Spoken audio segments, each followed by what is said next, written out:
தற்கொலை முயற்சி மேற்கொண்டு சிகிச்சை பெற்று வந்த தாவேக கட்சியைச் சேர்ந்த அஜிதா ஆக்னஸின் உடல்நிலையில் முன்னேற்றம் ஏற்பட்டுள்ளது. மாவட்ட செயலாளர் பதவி வழங்கவில்லை என்ற அதிருப்தியில் தாவேகாவைச் சேர்ந்த அஜிதா ஆக்னஸ் சென்னை பனையூரில் உள்ள தாவேக அலுவலகம் முன்பு கட்சியின் தலைவர் விஜயின் காரை மறித்து முற்றுகையிட முயன்றார். இதையடுத்து தாவேக அலுவலகம் முன்பு அவர் தர்ணாவிலும் ஈடுபட்டார்.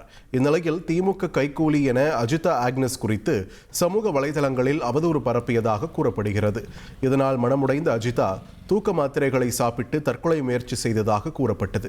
இதனையடுத்து அஜிதா ஆக்னஸ் தூத்துக்குடியில் உள்ள தனியார் மருத்துவமனையில் அவசர சிகிச்சை பிரிவில் அனுமதிக்கப்பட்டார்.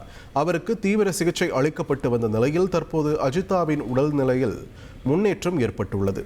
தனி வார்டுக்கு மாற்றப்பட்ட அஜிதாவின் உடல்நலத்தை மருத்துவர்கள் கண்காணித்து வருகின்றனர்.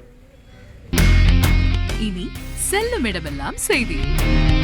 தந்தி டிவியின் வாட்ஸ்அப் சேனலை ஃபாலோ பண்ணினா செல்ல இருக்கும் இடமெல்லாம் செய்தி. இதோ QR கோட் இப்பவே ஸ்கேன் பண்ணுங்க, ஃபாலோ பண்ணுங்க.